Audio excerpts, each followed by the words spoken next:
भारत का भूगोल भाग की कक्षा 9वीं के सामाजिक विज्ञान के अध्याय 2 के प्रश्नोत्तर हैं। पाठ का नाम है भारत का भौतिक स्वरूप। इस अध्याय से अपने लिए अति लघु उत्तरीय 2 अंक के एवं एक अति लघु उत्तरीय का प्रश्न आना 2 अंक का और एक आना दीर्घ उत्तरीय प्रश्न 5 अंक का, मतलब ये 7 अंक का है। और यहाँ पे जितने भी आप क्वेश्चन अति लघु उत्तरीय प्रश्न लिखे हैं ये 2-2 अंक के हैं।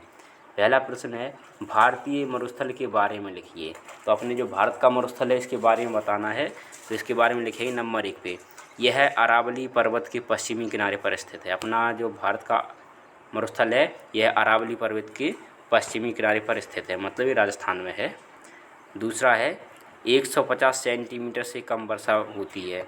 वर्षा बहुत ही कम होती है, 150 सेंटीमीटर तो यहाँ पे ज़्यादा लिखती है, 150 से भी बहुत कम होती है, लगभग 55 से भी कम होती है। दूसरा है वनस्पति कम पाई जाती है।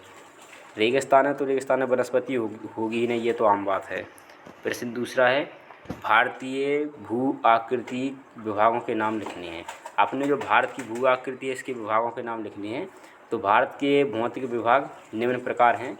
सबसे पहला है हिमालय पर्वत श्रृंखला। हिमालय पर्वत श्रृंखला है, एक तो सबसे उत्तर में है। फिर उत्तरी मैदान है, ये भी उत्तर में है। प्रायद्वीपीय पठार ये भारत के मध्य में है। भारतीय मरुस्थल ये राजस्थान में है। और तटीय मैदान समुद्र के किनारे किनारे पर मैदान है। और द्वीप समूह भारत के कुछ द्वीप समूह भी हैं। ये भारतीय भू विभागों के नाम हुआ, जो प्रमुख रूप से 6 विभाग हो गए। अगला प्रश्न है अब प्रश्न नंबर 4। प्रवाल से आप क्या समझते हैं और प्रवाल के प्रकार लिखिए। प्रवाल क्या होता है? प्रवाल कम समय तक जीवित रहने वाले सूक्ष्म प्राणी हैं जो समुद्र में समूह में रहते हैं।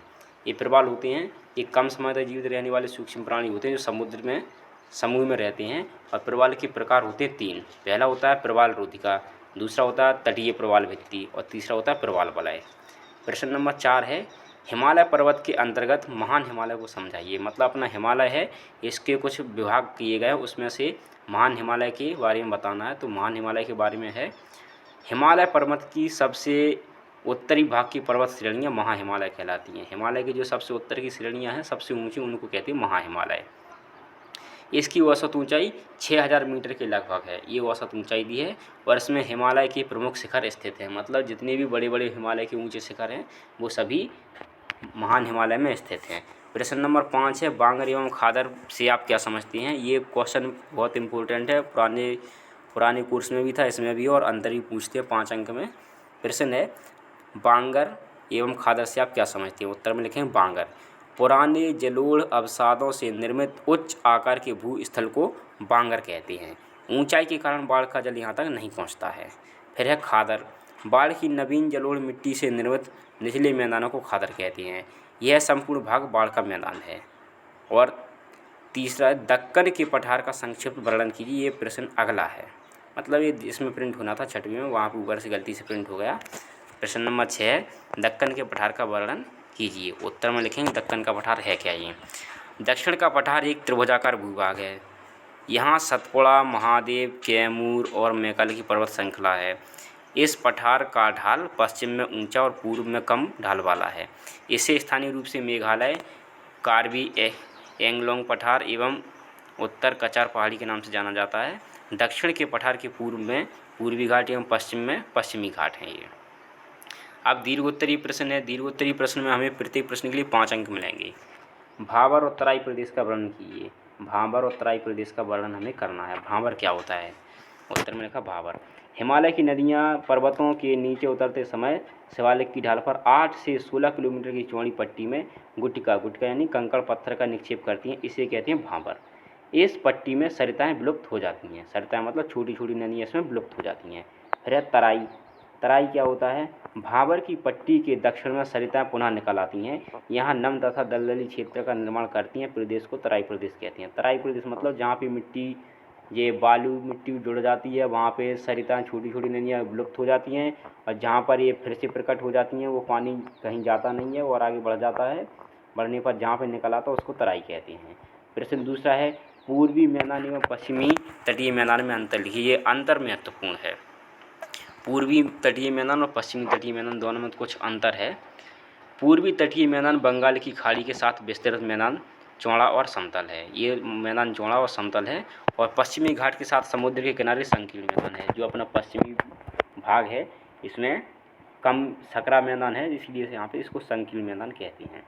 फिर है तट को उत्तर में उत्तरी सरकार तट एवं दक्षिणी भाग को कोरोमंडल तट कहते हैं, ये पूर्वी तट में कहा जाता है। और पश्चिमी तट होता है, तट के उत्तरी भाग को कोंकण तट और मध्य को कन्नड़ का मैदान और या मालाबार तट कहते हैं मध्य को। तीसरा अंतर है पूर्वी तट की प्रमुख नदियाँ महानदी, गोदावरी, कृष्णा और कावेरी हैं जो डेल्टा बनाती हैं, बड़ा डेल्टा बनाती है इसलिए विशाल डेल्टा लिखेंगे। और पश्चिमी तट की कुछ नदियाँ हैं माही, साबरमती, नर्मदा एवं ताप्ती, इसको याद करने की ट्रिक है समानता।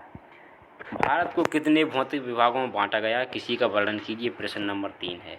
भारत के विभागों का वर्णन करना, तो भारत के विभाग पहले ही बता चुकी हैं, अब इनका वर्णन करना है। भारत के प्रमुख भौतिक विभाग निम्नलिखित है, 6 भौतिक विभाग हैं।